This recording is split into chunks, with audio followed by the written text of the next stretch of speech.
Assalamualaikum warahmatullahi wabarakatuh. Baraya Priana. Waalaikumsalam.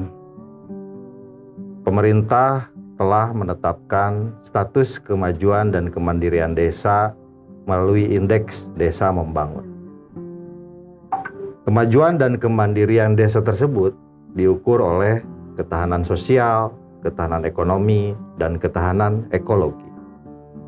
Dari 351 desa di Kabupaten Tasikmalaya, masih terdapat 8 desa tertinggal. Sementara desa yang termasuk dalam kategori mandiri baru 21 desa. Hari ini, dengan adanya dana desa, pemerintah desa memiliki kapasitas keuangan. Pada tahun 2022 misalnya, tidak kurang dari 687,1 miliar atau 21,95% dari total APBD ditransfer ke 351 desa. Lalu dengan dana yang dimilikinya, bagaimana desa di Kabupaten Tasikmalaya membangun kemandirian ekonomi di desanya? Apakah dana desa sudah betul-betul dialokasikan sesuai dengan prinsip menciptakan nilai tambah, membangkitkan pertumbuhan ekonomi, dan efisiensi, dan juga tepat sasaran? Kita akan membicarakan soal kemandirian ekonomi desa bersama para narasumber. Saya ingin bertanya dulu kepada Pak Nandang, Kepala Desa Tawang Banteng.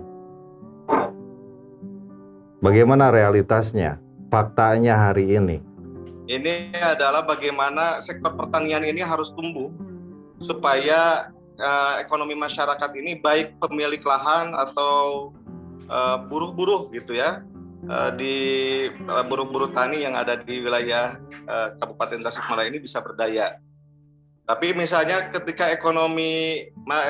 ketika ekologinya tidak dijaga, contoh misalnya pertambangan yang ada di wilayah Galunggung. Nah, itu kita tidak anti pertambangan gitu ya, tidak anti pertambangan, tapi bagaimana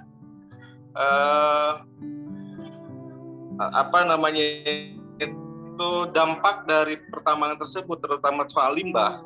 Ini misalnya airnya itu kualitasnya ini harus kita teliti lebih dalam, walaupun kalau dalam hasil uji pH misalnya para penambang ataupun pemerintah Kabupaten Tasikmalaya ini dianggap layak. Tapi realitasnya misalnya peternak ikan, petani yang ada di wilayah Desa Tawang Banteng atau Sukaratu, wilayah Galunggung, ini hasilnya ekonominya semakin hari semakin surut, dikarenakan ekologinya ini kita tidak jaga. Nah, itu saja mungkin untuk mengawali bahwa IDM yang disampaikan oleh Kang Muhajir tadi, bahwa pada prinsipnya digulirkan Kemendes ya, Kementerian Desa menggulirkan tentang program IDM ini, Indeks Desa Membangun ini, dengan 3 unsur penting tadi, bahwa tentang ketahanan sosial, ketahanan ekonomi, dan juga ketahanan ekologi. Nah, diantaranya mungkin nanti faktor sosial dan juga ekonomi kita akan lebih mendalam dengan rekan-rekan bisa sharing. Yang saya konsen adalah bagaimana ekologi di kita ini harus menjadi konsen kita, kritik konstruktif untuk kemajuan Kabupaten Tasikmalaya, khususnya kesejahteraan masyarakat yang berada di Tasikmalaya. Oke, saya pengen bertanya spesifik ke soal ketahanan ekonomi ya. Pak Kuwu mau bilang bahwa faktor ekologi itu sangat besar pengaruhnya terhadap ketahanan ekonomi juga, itu yang pertama. Itu catatan dari apa yang tadi disampaikan. Tapi saya mau spesifik ke soal bagaimana sih sebenarnya desa kan memiliki kapasitas dengan anggaran dana desanya. Oke. Nah, berdasarkan amanah Undang-Undang Nomor 6 2014 dan juga dikaitkan dengan Peraturan Menteri Desa ya, PDTT nomor 2 tahun 2016, juga PDTT Peraturan Menteri nomor 13 tahun 2021, termasuk juga turunan-turunannya, diantaranya adalah Peraturan Menteri Desa nomor 7 tahun 2021 serta Perpres ya nomor 104 tahun 2021. Nah, salah satunya adalah ada tantangan besar di tengah pandemi, yaitu adalah bagaimana menghubungkan IDM dengan ketahanan ekonomi nasional, termasuk juga yaitu adalah ekonomi di tingkat wilayah desa. Nah, pada prinsipnya bahwa desa-desa yang ada di Kabupaten Tasikmalaya dengan diamanahi diamanahi dana desa, itu mereka mengalokasikan dana-dana tersebut untuk salah satunya adalah untuk ketahanan ekonomi atau ketahanan pangan, salah satu bagian dari regulasi yang berada di desa. Nah, ada yang dipakai untuk untuk peternakan, misalnya untuk pertanian, untuk juga membangkitkan dasawisma, misalnya bagaimana ibu-ibu ini bisa bangkit ekonominya di desa-desa yang berada di Kabupaten Tasikmalaya.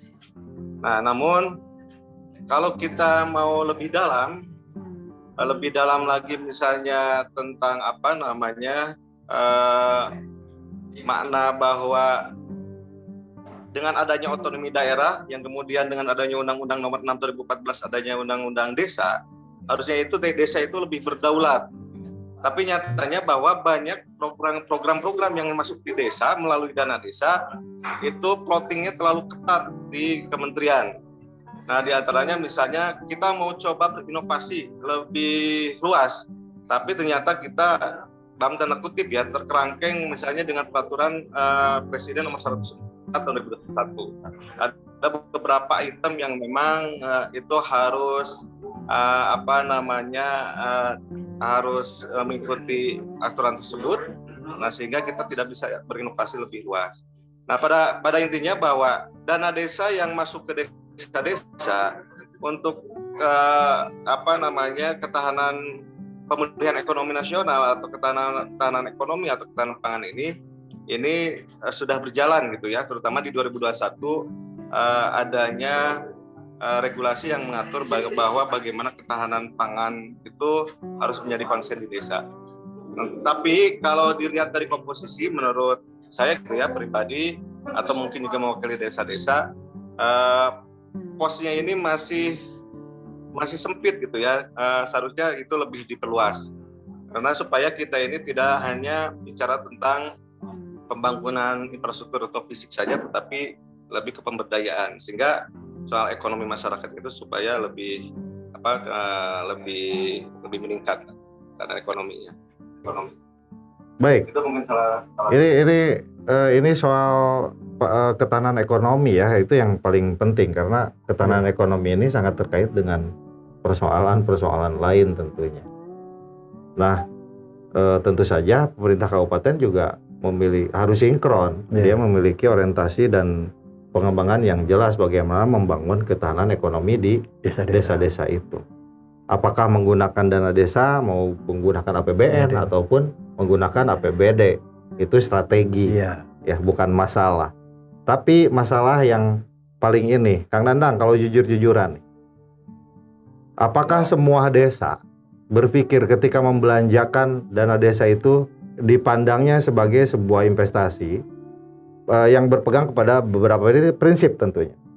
Ada penambahan nilai, lalu menjadi trigger pertumbuhan ekonomi, dan itu tepat sasaran. Apakah semua desa berpikir ke arah sana atau gimana? Atau sekarang hanya usulan dari dusun, dari RT, dana desa itu habis dibagikan? Oke. Saya tidak bisa menjustifikasi desa-desa gitu ya. Nggak, yang terjadi di desa Anda aja. Oke. Kalau saya sih memandang positif ya ketika sharing dengan teman-teman kepala desa yang lain bahwa dengan adanya regulasi yang mengatur tentang ketahanan ekonomi yang dikaitkan dengan IDM, yang diperkuat dengan adanya dana desa ini, ini merupakan investasi gitu ya, investasi sosial, investasi ekonomi, terutama bagaimana untuk melakukan pemberdayaan dan juga peningkatan ekonomi masyarakat. Nah, namun kelemahannya bahwa terlalu parameter untuk melaksanakan pembelanjaan dana desa melalui ketahanan ekonomi atau ketahanan pangan atau ketahanan ekonomi ini ini tidak dibarengi dengan pemetaan desa yang betul-betul detail atau komprehensif, sehingga akhirnya dalam penerapan, mohon maaf ya, kadang-kadang akhirnya jadi Cocokologi. sendiri. Dipaksakan Nah, misalnya Cocokologi. ini mah. dan akomodasi. Nah, jadi ada misalnya tafsir sendiri misalnya, oh ini adalah modal untuk saya bisa memberdayakan tim-tim pendukung kepala desa di masing-masing.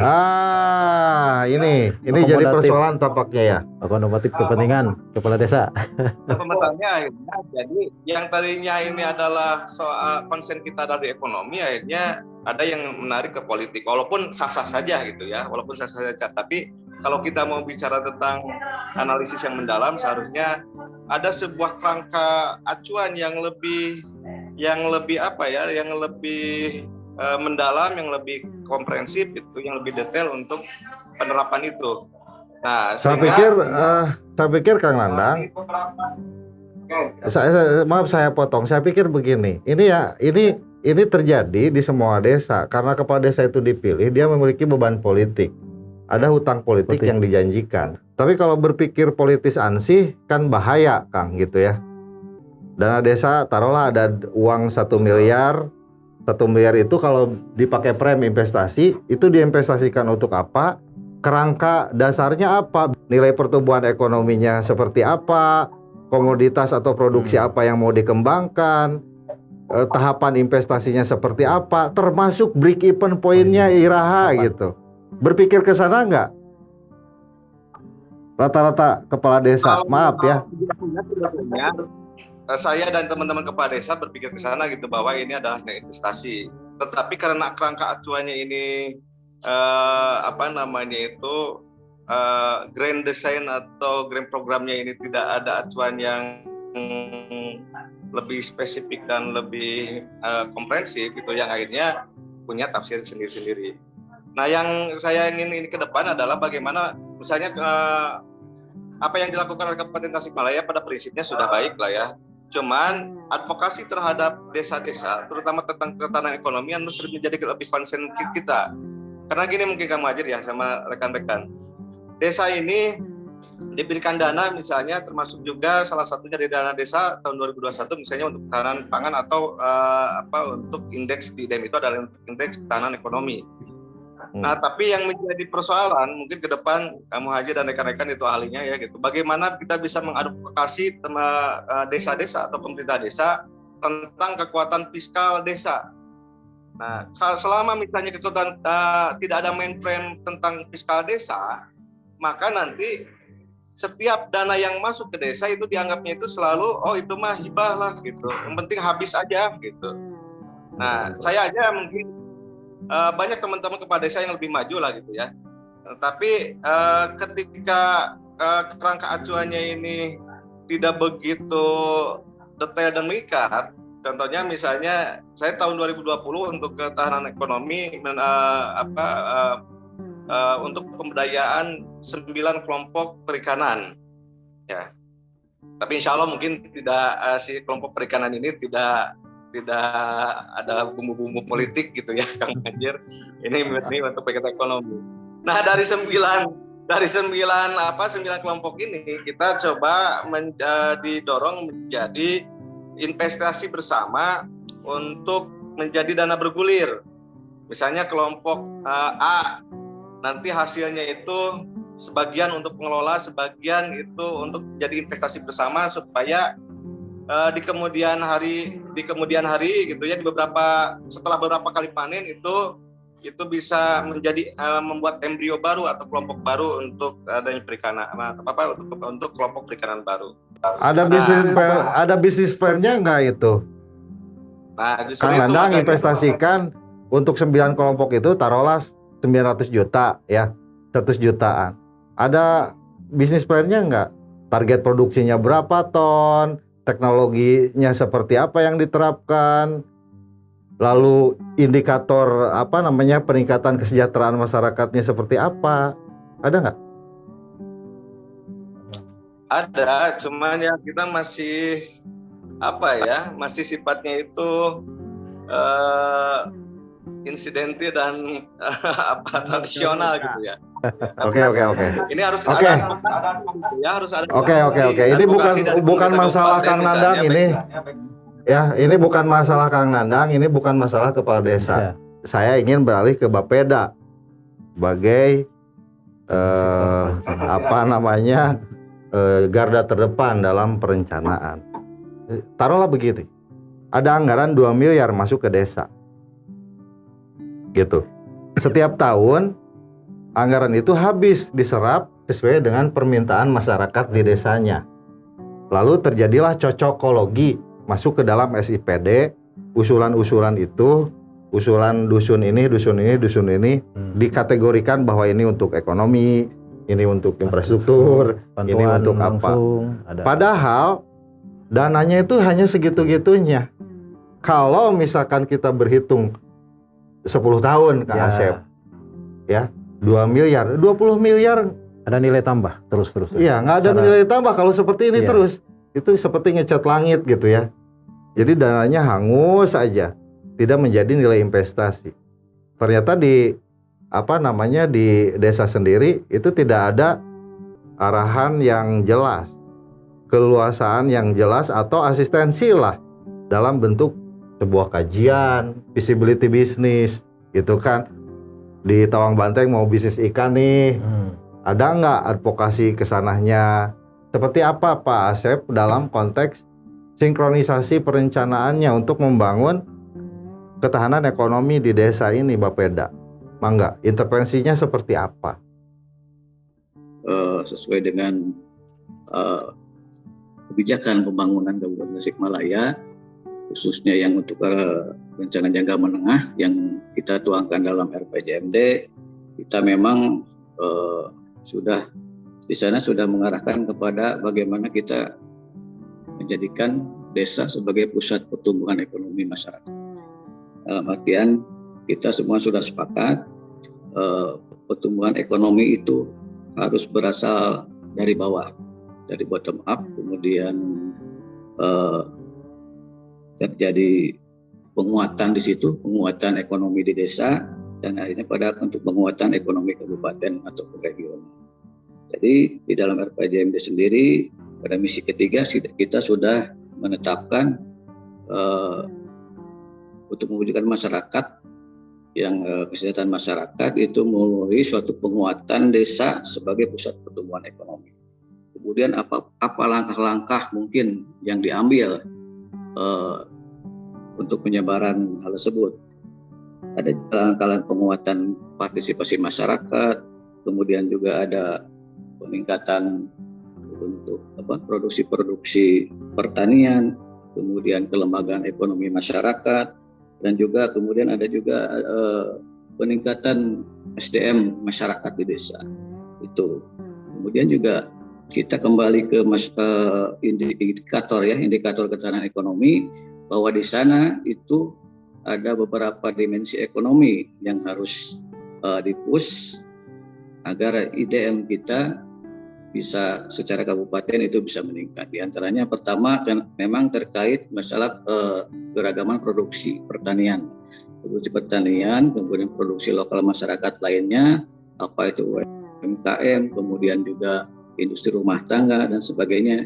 Kemudian di samping itu kita juga harus meningkatkan aksesibilitas masyarakat terhadap lembaga keuangan di desa. Kemudian juga adanya peningkatan atau perbaikan infrastruktur ya, jalur distribusi, kemudian juga ada ketersediaannya suatu pusat pelayanan perdagangan seperti pasar desa.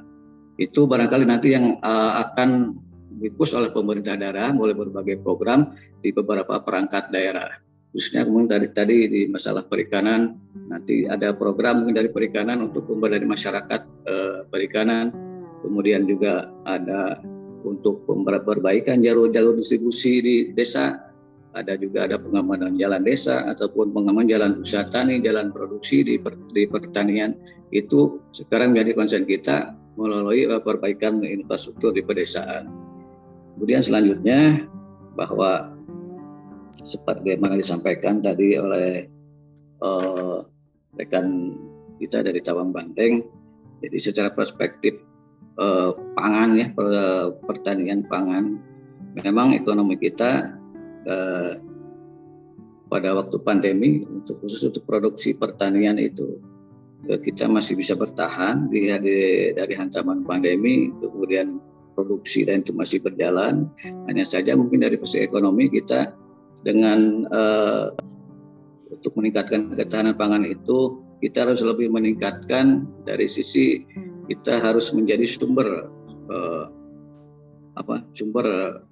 produk gitu. Kemudian juga harus meningkatkan upaya pengolahan produk agar kita menjadi penyuplai produk yang sudah diolah.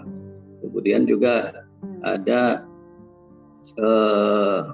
dari sisi ekologi tadi, memang ekologi itu berpengaruh nyata terhadap peningkatan produksi tadi yang saya sampaikan oleh kepala desa.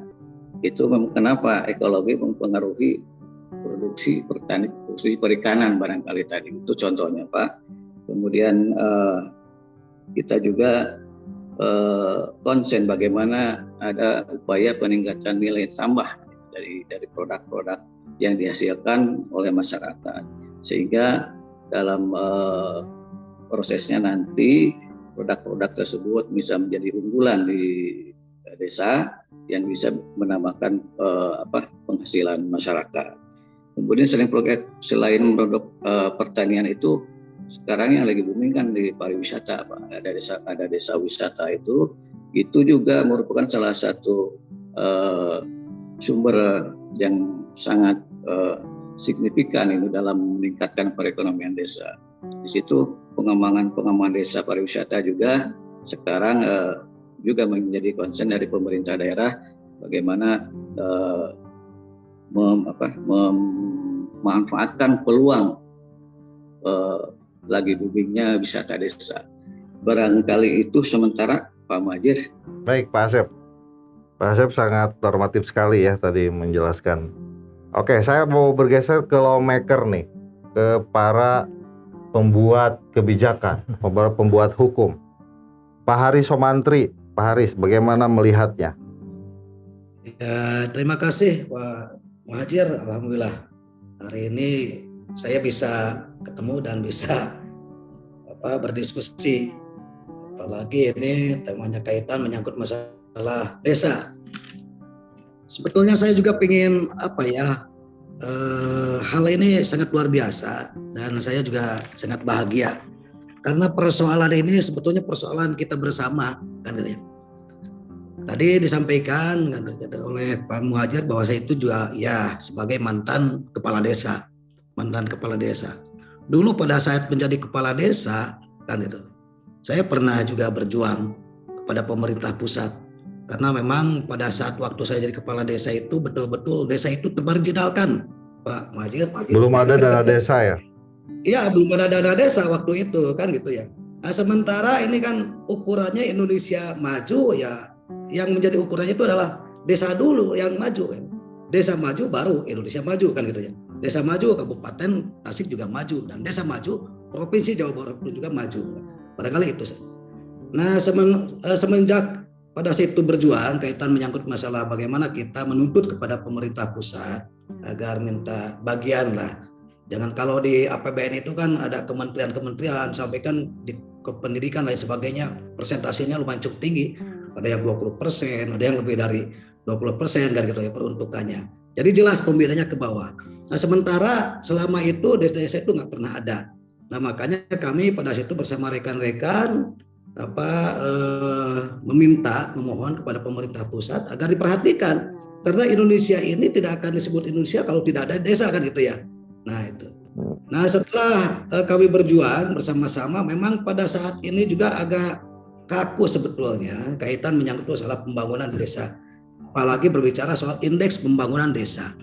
Karena bukan apa-apa bahwa di Indonesia ini termasuk di Kabupaten Tasikmalaya yang terdiri dari 351 desa ini berbeda-beda. Dari mulai geografisnya, wilayahnya, kultur masyarakatnya juga berbeda. Nah, kan gitu. Nah, tentu ini juga kita harus memahami bagaimana situasi dan kondisi termasuk kultur yang ada di desanya dari 351 desa ini. Nah, sementara desa, katakanlah saya pada saat itu kan waktu sebelum jadi kepala desa mempunyai cita-cita bagaimana mengolah desa ini, membina masyarakat ini, mengarahkan masyarakat ini bisa dibimbing, pertama dibina dari sisi pendidikan, ekonomi, infrastruktur dan sebagainya. Nah, itu kan harus menjadi satu kesatuan. Nah, ini yang menjadi tantangan, sehingga kita setelahnya terpilih gitu. Sebelumnya terpilihnya juga kita kan bersama-sama dengan tim. Bagaimana ini gimana kan ini desa ini, sementara kondisi contoh misalkan di desa Wakap. Di desa Wakap ini juga Pak, bayangkan saja dari mulai perbatasan desa Karya Bakti menuju Karangnunggal. Dari mulai Karya Bakti itu jalannya itu Nanyak, kemudian juga Mudun kan gitu ya. Terus sampai yang akhir perbatasan. Nah, sampai ke perempatan itu di desa, kita mau masuk ke kedusunan Wakap saja begini ya Pak, nongeng aja kan begitu ya posisi. Jalan itu kedusunan. Kita juga ingin masuk ke kedusunan Singkup juga masih Mudun juga nongeng kan ya. Maju lagi ke depan ada beberapa kedusunan gitu ya, malah naik ke atas. Artinya ini antara pegunungan itu betul-betul. Nah, ini menjadi PR bagi kita akan dibagaimanakan desa ini kan. Pertama dari sisi pembangunan, tentu ya kita juga tidak mau ketinggalan, ingin agak keselarasan dan dari sisi kemajuan dengan desa-desa yang dianggap maju lah, terutama di perkotaan. Nah, ini saya kira kaitan dengan kondisi dan kultur yang ada di desa ini, saya kira bertabrakan dengan aturan pemerintah yang dibuatkan hari ini. Nah, kenapa bertabrakan? Karena ajas pemertaan inilah yang salah mengartikan kan dari sisi keadilan yang dimaksud oleh, tetapi bagaimana gitu desa itu bisa tersentuh sesuai dengan kultur yang ada kan begitu. Nah, yang ada hari ini ya tentu kami pun juga setelah pasca menjadi kepala desa, kemudian juga saya ikut mencalonkan menjadi anggota DPRD, dan disitulah saya punya cita-cita yang lebih besar bagaimana saya bisa menjabatani, bisa mendorong pemerintah agar pemerintah betul-betul konsen bisa membangun desa, karena ukuran maju kabupaten di Tasikmalaya ini kan gitu kemajuannya desa. Kalau desa maju ya tentu kabupaten Tasikmalaya juga akan maju kan ya. Nah, itu. Nah, kaitan dengan pemerataan ini kan sesungguhnya saya kira bertabrakan, karena dari sisi angka di Kabupaten Tasikmalaya yang tadi disampaikan oleh dari dinas kan gitu ya, dari Bapeda, kemudian juga Kang Nanang kan gitu ya. Anggarannya saya kira kalau memang dianggap besar kata Pak Muhajir, saya kira kecil untuk membangun sebuah desa itu. Kalau dibanding dengan APBD yang leluasa ya lebih besar di desa, Pak. Ya. Dari dibanding dengan PAD ya lebih besar dari desa lah, Pak. Iya, tetapi itu juga kan sebenarnya ini kan desa itu kan ada otonomi desa kan ya. Otonomi desa, dan hari ini otonomi desa itu tersandra sama sekali tidak berjalan. Walaupun memang ada desa. Desa ini sekarang diatur persentase untuk peruntukannya. Ada misalkan ada untuk ekonomi, penanganan ekonomi, ketahanan pangan kan gitu ya. 20%, 20%, belum lagi ini dengan COVID ini kan gitu ya, sampai 48%. Sisanya untuk infrastruktur. Tetapi ini pun juga ya kita tidak pesimis. Kayak kita tunggu saja ini pasca COVID-nya tidak ada kan gitu ya. Apakah anggaran ini kan yang selama ini kan menjadi kegalauan rekan-rekan kepala desa itu seolah-olah tersandra dengan aturan yang hari ini sekarang lagi tren kan gitu. Tinggal tunggu aja sekarang setelah pasca COVID kan, apakah memang anggaran itu desa itu betul-betul bisa mengatur sesuai dengan kebutuhan desa, karena kebutuhan di masing-masing desa itu ya tentu berbeda sekali kan ya. Contoh misalkan karena memang melihat dari kulturnya termasuk letak geografisnya. Kita membangun dari sisi apa? Ekonominya itu ekonomi seperti apa, infrastrukturnya seperti apa.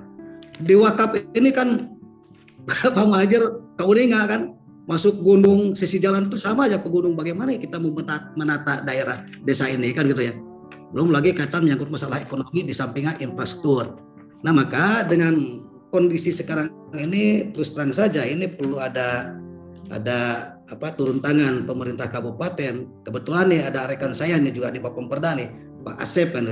Sekarang ini kan lagi dibuatkan peraturan daerah tentang rencana pembangunan desa. Nah itu sesungguhnya hanya ke situ supaya betul-betul kan pemerintah kabupaten itu bisa punya tanggung jawab kan gitu ya, bukan hanya menggunakan anggaran dari APBN saja. Kalau tadi kata Pak Muhajir soal persentase seluruh angka peruntukannya untuk kebutuhan satu desa itu saya kira kecil, apalagi di desa wakaf dan desa-desa yang lainnya kan gitu. Mau bagaimana kita mau membangun kan gitu. Baik Pak Haris, memang anggarannya sangat kecil sekali. Kita berbicarakan efektivitas anggaran yang kecil. Ya kalau kita berharap lebih besar kan tidak ada uangnya.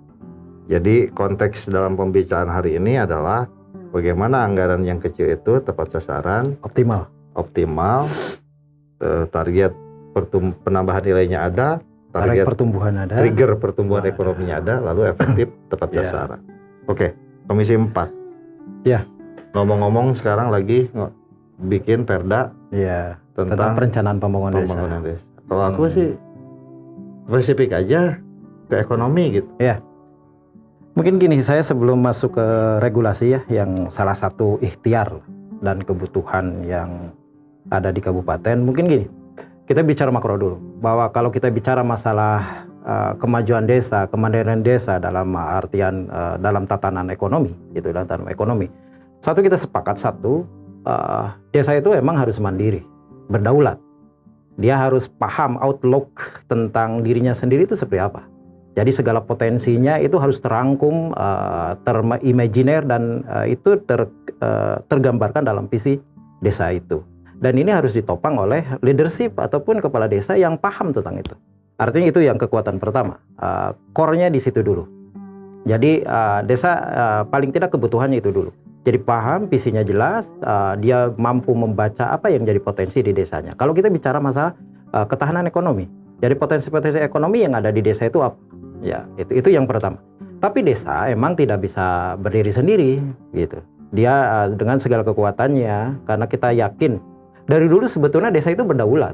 Dari zaman kerajaan, masuk ke zaman pemerintahan, desa itu sudah ada. Itu sistem pemerintahan yang sudah kuno dan sudah emang teruji sampai sekarang ya bisa standing up di kakinya sendiri. Cuma dengan adanya modernisasi manajerial sistem pemerintahan model sekarang, artinya dia terikat oleh aturan ketatanegaraan. Makanya ketika bicara masalah kemandirian desa, kita bicara beberapa faktor juga. Mungkin internalisasi seperti itu yang tadi. Kita juga butuh salah satunya sentuhan katakanlah regulasi dari pemerintahan. Regulasi dari pemerintahan dari mulai pusat, provinsi, juga kabupaten. Yang secara normatif sebetulnya, secara idealisasi harusnya ini memperkuat apa yang menjadi potensi yang ada di desa. Sehingga desa bisa berdaya, bisa mengembangkan potensi-potensi yang ada. Apalagi nantinya menuju terhadap ketahanan ekonomi. Penjabaran teknisnya mungkin yang lainnya. Cuma emang kita paham apa yang dikatakan oleh Pak Nandang, terus juga tadi Pak Haris, rekan kita juga Pak Asep dari Bapeda. Sekarang ini apalagi pasca COVID ini bertumpuk sekali aturan-aturan. Maka analisis saya gini pemikirannya. Sekarang ini kan kondisinya pusat juga mengamankan APBN-nya, provinsi mengamankan APBD-nya, kabupaten ini yang menjadi korban terakhir termasuk desa. Artinya gini, dengan kondisi mungkin defisit di pusat, defisit di provinsi dan juga mau tak mau di kabupaten juga terjadi defisit mungkin dalam segi anggaran. Nah, dari segi itu muncullah regulasi-regulasi yang emang mau tak mau ini harus emang ditelan juga dilaksanakan oleh pemerintahan desa. Satu contoh, ada kebingungan yang tadi disampaikan oleh Pak Nanang. Kita punya Undang-Undang Desa nomor 6 tahun 2014 jelas. Tapi di samping itu juga kita punya peraturan menteri Mendagri ya nomor 114 tahun 2014. Ini juga ada juga peraturan menteri desa, daerah tertinggal dan transmigrasi nomor 21 tahun 2020 yang emang pas awal-awal muncul 2020 kan sempat ramai ini. Karena desa ini memiliki dua bapak. Ya, dua bapak secara regulasi seperti itu. Artinya, tapi mungkin akhirnya mah ada terpolarisasi penerjemahan pasal yang emang mengambiguitaskan rekan-rekan di desa. Ya, termasuk posisi desa ini mau sebetulnya mau ikut kemana nih? Ke Mendagri atau ke peraturan Menteri Desa? Walaupun emang semangat dari pusat itu menguatkan hal itu. Tapi kan pelaksanaan di bawah terjemahannya kan jadi lain. Ini menyangkut regulasi regulasi yang emang mau tak mau ini di desa ini sedikitnya kedaulatannya itu menjadi bias kedaulatan menjadi bias karena ini juga berpengaruh terhadap program-program yang harus dijalankan di desa juga karena mereka harus menunggu dulu peraturan pemerintahnya, peraturan yang lain atau aturan yang lainnya. Okay. Termasuk salah satu kemarin yang terbaru saya percepatnya di bidang regulasi yang emang membingungkan kawan-kawan. Yang nomor Perpres 104 yang 2021 ini kan menjadi sebuah tantangan dan menjadi sebuah kalau saya tanda kutip mungkin perampasan kedaulatan di desa. Ketika desa sudah merencanakan pembangunan yang emang melalui musyawarah desa. Karena pandemi kan. Ya, ini karena pandemi dan ini kita juga tidak tahu ini dicabutnya kapan. Uang kecil di masyarakat sehingga dana desa sekian persen, 30%, 32. Ya, ada dari 104 itu kan skemanya jelas, 40% untuk ketahanan pangan, terus 20% untuk bantuan tunai langsung, 8% untuk COVID, dan desa itu punya kebebasan itu sekitar 32% untuk mengatur 32%. dana desa untuk pembangunannya. Ini kan menjadi sebuah ranah diskusi kemarin. Satu perencanaan sudah ada, tapi ketika emang mau eksekusi perencanaan itu muncul Perpres.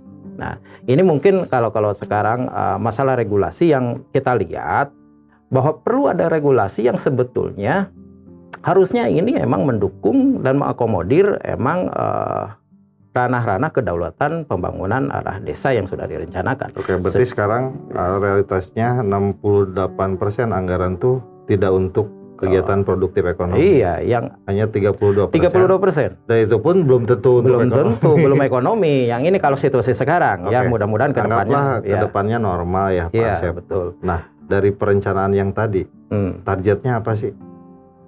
Bikin perda tentang itu. Ini saya lanjutkan lagi masalah regulasi. Akhirnya kan gini. Ketika emang regulasi baik dari pusat sebelum pandemik atau sesudah pandemik ini sebetulnya paling tidak membatasi kedaulatan teman-teman kawan-kawan di desa, kita berpikir gini, ini harus ada regulasi juga yang emang paling tidak ada relung-relung kosong masalah hukum yang ada di desa yang melindungi salah satu aspeknya melindungi perencanaan pembangunan kawan-kawan di desa. Sehingga kita dorong ada perda perencanaan pembangunan desa. Dan selama ini kita kan belum punya hal-hal itu. Jadi supaya ada acuan juga, ini memperkuat kedaulatan desa juga. Jangan sampai ketika, katakan salah satu pertanyaan, ketika ada bantuan keuangan dari kita APBD ke desa, ya itu kan belum ada perdanya, belum ada payung hukumnya. Sehingga ketika emang ditanya, ini payung hukumnya, nomenklaturnya, ini cantolannya kemana?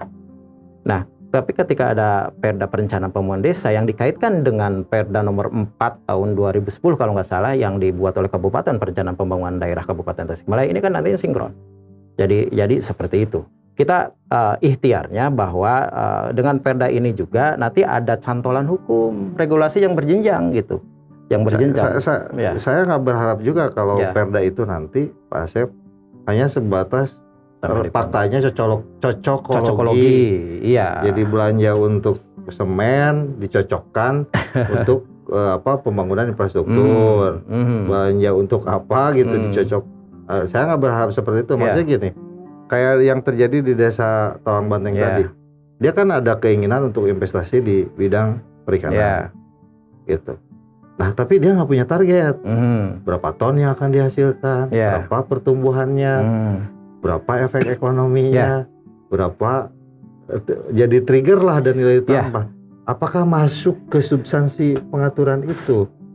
Ya. diaturlah intervensi Bapeda untuk membantu itu misal. Ya. Ada nggak? Sebetulnya kalau Perda itu tidak berbicara katakan unsur SKPD masuk ke arah sana.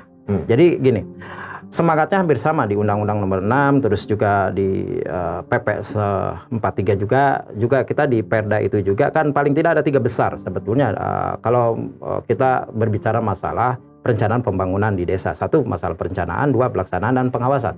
Nah, dalam perencanaan ini include terhadap teknis itu. Karena banyak yang terlibat kalau di desa itu dari mulai BPD, terus organ-organ yang ada di sana itu harus masuk. Khawatirnya gitu juga. Nah, masyarakat tuh paham oke lah. Ya, makanya. Yang jadi BPD tuh paham. Ya, ini mungkin kan? Ya, mungkin aja. Cuma di sana di Perda kita secara eksplisit dituliskan. Jadi nanti yang penyusun RPJMDes yang berlaku 1 tahun itu harus melibatkan organ-organ yang ada di desa itu. Jangan sampai gini. Jadi hanya RPJMDes bayangan ya udah cukup dibuat oleh hanya kebutuhan administratif aja terus disetorkan itu enggak harus seperti itu. Makanya kita, kalau kemarin kan payung hukumnya nggak ada. Sekarang ada Perda itu, masyarakat, tokoh masyarakat siapapun bisa berteriak kencang ke kepala desa, ini loh Perdanya. Oke, substansi untuk ketahanan ekonomi melalui Perda itu apa? Gini substansinya, bahwa apapun yang direncanakan oleh desa, yang direncanakan ini mungkin dasarnya setiap desa mungkin beda. Karena tapi saya pingin yang normatif gini, mereka mampu memotret apa sih yang menjadi potensi desa di sana. Itu ide-idenya seperti apa, mimpi mereka itu seperti apa di bidang ekonomi. Tentu setiap wilayah, setiap desa itu kan berbeda. Mungkin yang tadi di Tawang Banteng dia punya perikanan yang bisa dikembangkan. Dia bisa dipercaya bahwa multi efek playernya ini bisa kemana-mana dan bisa terhitung, terencana dan terhitung. Saya rasa dari perencanaan itu harus menjadi kesepakatan sebelum menjadi perencanaan, kesepakatan masyarakat. Ya lewat, ini idealnya musrendes yang musyawarah desa dilarikan terhadap perencanaan desa yang 1 tahun itu. Terus dibuat menjadi RKP rencana kerja desa itu yang 1 tahun itu. Itu kan alurnya harusnya seperti itu. Itu kalau itu dijalankan secara betul, saya rasa apa yang menjadi program di desa itu insya Allah bakal terukur. Termasuk yang tadi, bukan pendekatan project, tapi pendekatan sustainable program. Jadi programnya bukan hanya ya udah 1 tahun lepas, tapi ini akan berjenjang. Tapi ingat dalam undang-undang desa itu, kan ada perencanaan jangka panjang di desa itu 6 tahun. Harus ditanya, termasuk dia visi kepala desa ketika kampanye, yang masa jabatannya 6 tahun itu kan harus tahu. Dan itu harus dijabarkan. Nah, itu kan normatifnya. Oke, saya berharap Perda yang tadi disebutkan direncanakan oleh perencanaan pembangunan desa itu. Perencanaan desa itu integrated juga dengan visi kabupaten yang hendak menjadikan desa sebagai basis pertumbuhan ekonomi. Sehingga perencanaannya jelas, diukur scale up secara mikro. Memang beda-beda. Kalau lebih mikro kan lebih beda lagi. Malah satu desa mungkin banyak potensi. Tidak hanya satu potensi. Ya di sana kan ada konsep diversifikasi komoditi. Seharusnya sebetulnya kita mengenal itu kan dari dulu, zaman dulu bupati yang dulu kalau kita bicara masalah pertanian, bicara masalah ekonomi, kita bisa tidak bicara dalam generalisasi produk. Kalau setiap desa harus ada diversifikasi produk. Katakan dalam satu kecamatan, nggak mungkin kita hanya mengandalkan satu komoditi. Nah, kita harus mampu mempotret apa sih komoditi yang bisa dikembangkan di sana dan komoditi yang lainnya juga. Seluruh konsep sudah ada, tinggal ini nih goodwill-nya dari atas, dari pemerintahan desa, dan juga emang jangan terlalu pendekatan-pendekatan politis. Kalau pendekatan politis yang seperti tadi ya sulit, nggak terukur kalau gitu. Terukur. Gitu, iya. Baik, menarik sekali berbicara tentang bagaimana membangun ketahanan ekonomi di desa. Desa yang memiliki potensi, desa yang memiliki sumber daya, desa yang memiliki berbagai hal dituntut untuk mandiri. Desa pun tidak bisa sendiri. Perlu ada keterlibatan pemerintah daerah dalam konteks ini. Maka diperlukan sebuah regulasi. Hari ini DPRD Kabupaten Tasikmalaya sedang menyusun sebuah rancangan Perda tentang perencanaan desa. Mudah-mudahan regulasi yang akan hadir nanti bisa mengintervensi sehingga desa ke depan memiliki kedaulatan yang jelas, terutama dalam kemandirian perekonomian. Billahi taufiq wal hidayah. Wassalamualaikum warahmatullahi wabarakatuh.